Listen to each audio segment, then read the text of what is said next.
Good morning. Mm, Depending on where you are. Good day. I'm just going to drop into a little meditation for a few minutes while people slide in.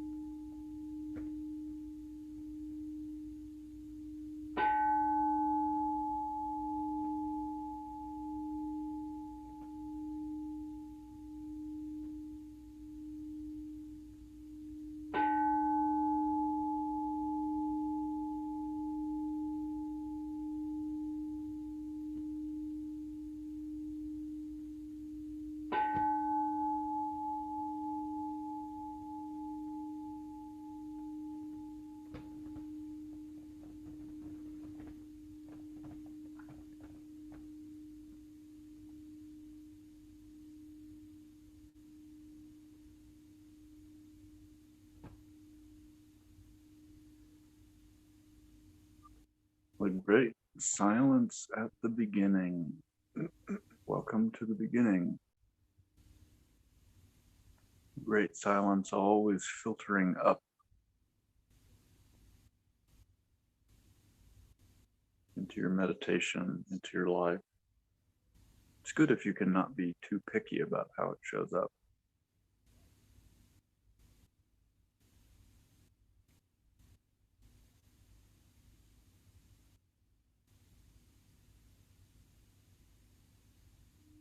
Happy Sunday.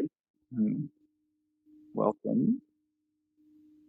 We've got no dearth of teachers this morning to ruin the Dharma for you. Allison Atwill, and Michelle Riddle, and Tess Beasley, and myself. And there might be others here too that I can't see. I'm on my cell phone, so I only get a few little squares. And I'm coming to you live from Volcanoes National Park on the Big Island of Hawaii.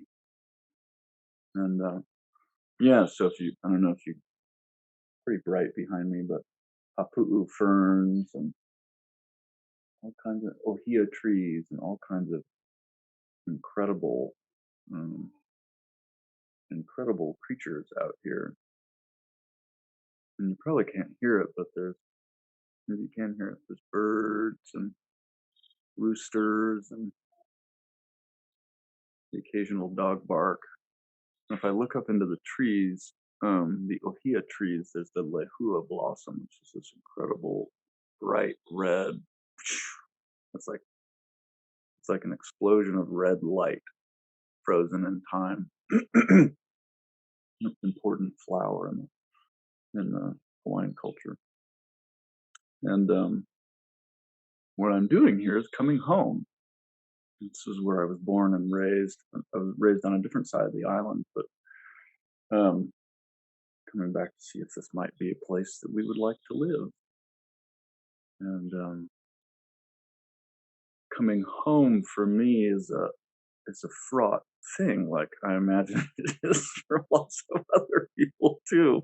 This is kind of, I realized at some point, I thought my experience was really special, what was happening with me coming home this time. And then I realized, oh, this is just this archetypal thing about you leave home, you start a life somewhere else, and then you come back home, and then you realize what you hadn't seen about home in the first place. Like I just driving along the highway and seeing Mauna Loa, great, great, huge mountain that just erupted for a little bit and then settled back down just a couple weeks ago, and seeing Mauna Kea, great, like by a certain kind of measurement, the tallest mountain in the world if you measure from the seafloor. But little, the observatories on top and snow and mountains that I saw every day for 23 years.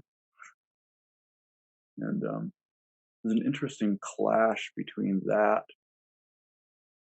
The mountains come out of the silence, and the ferns, the hapu'u ferns, and the ohia lehua blossom, and the cock's crow all comes out of the silence to meet me. And then I step off the plane, and I've got so much baggage, so much baggage about this place and my life that was here, And a lot of it has to do with a sense of belonging and whether or not I feel at home. And I think that's sort of the direction we're going to go in today. Some of what we're going to do. And interesting how many of my ideas about this island and its places and its people desperately need updating. Because I haven't lived here in at least 15 years, and much of the world is rapidly developing, but it's really, you can notice it really acutely in such a small place. You can drive around the entire island in 4 or 5 hours. So, and huge swaths of it are uninhabited too. So the places that are developing a lot of times develop inward rather than outward. So lots of changes. Um, and so I'm really surprised by when I grew up here, there was some significant sense of racial tension between Native Hawaiians and um, and the Howleys. Um, the Howleys, like, lots of different ways to translate the word, but it more or less means foreigner and is sort of explicitly used primarily for white people. So that growing up, there was always some sense that I didn't belong here, I think. And this was somebody else's land that I was squatting on. And interesting to notice, I don't know how much I actually even got that from the outside. As I come back here, I realize, oh my gosh, like, people are so incredibly friendly and welcoming. That's really been my entire experience here. But I carry this incredible sense of not belonging with me back here. And I've had a few little experiences where that has cracked, like where the sort of allowed the, I don't know if I'd allowed the great silence, but it just sort of busted out. And some of it is, I mean, just seeing the mountains and the forest is the silence just bursts through that. And for a moment or two or three, I forget that there is a me that either belongs or doesn't belong.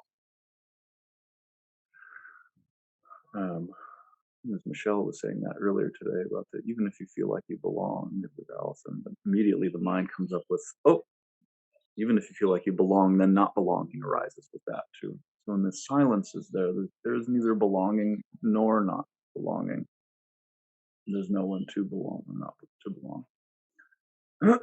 So anyway, we um we went to a little beach park a few days ago, and with my wife and our 2.5-year-old and I, and we were enjoying the beach park. And there's this, pointy, what they call lava. There's pahoehoe, which is a nice smooth lava, and then the lava. And the joke is that, like, they call it because that's what it feels like when you step on it, like that. So I was being incredibly careful with him. He got his little shoes on, and I was walking around the lava. And then we're walking back to the car, and this minivan drives up, and all these little kids start pouring out, like 5 or 6 of them, like local kids. And immediately that sense of not belonging came up in me. Oh, these are the people who actually live here. These are the people who belong here. I can tell by the color of their skin and the shape of their face. The little each one was wearing the same T-shirt from the school that they go to. Almost like I could tell they belonged. They belonged to a club that I was not a part of. Everything about them sort of. My son doesn't know that. He just goes, "Kids!" He runs up. It's like all he cares about. He's so social, and he runs up, and the kids were a little bit like, "Whoa," because he's kind of, you say he's aggressively friendly. But then, I don't know, within a minute, they were all just running around together. They had completely included him into their group, running around together. And it's like these are kids, some sort of Hawaiian ancestry because they have like a natural deep tan. And then here's our son who's got like rosy red cheeks, blonde hair, and it's such a stark contrast visually. But there didn't seem to be any separation within the group as they were running around. And before you know it, they're all down by the water, throwing rocks in the water. And then my son takes off his shoes and his socks, and he starts stepping into the water. And the other kids kind of look at each other and look at him. and then they start taking off their shoes and stepping in the water. It's this great thing, and he shows this incredible confidence that I sort of hadn't allowed him to have when I was walking him around together. This incredible thing about just silence emerges in a situation like that, and at a couple of transition points like that where I feel like, oh, the not belonging that I'm feeling right now might just be in my own heart, mostly in my own heart. No doubt there are people on this island who would vehemently agree that I do not belong here. That's a real thing, you know. Um, that is a real thing, and I have had experiences in the past of people deciding rather violently that I don't belong here. And so there is that. It's not that other people don't agree with that assessment. Um, but I don't know. As I sit here in the forest and I look around, I don't see any evidence of that. The hapu'u ferns reach out and welcome me with the sound of my son's voice. My son, oh,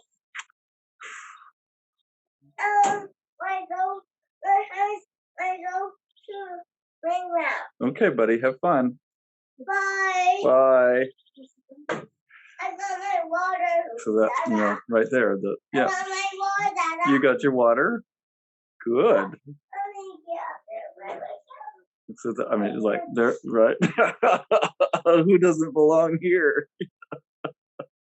There's no belonging. There's no not belonging. It's like that. It's um, just incredible in that way.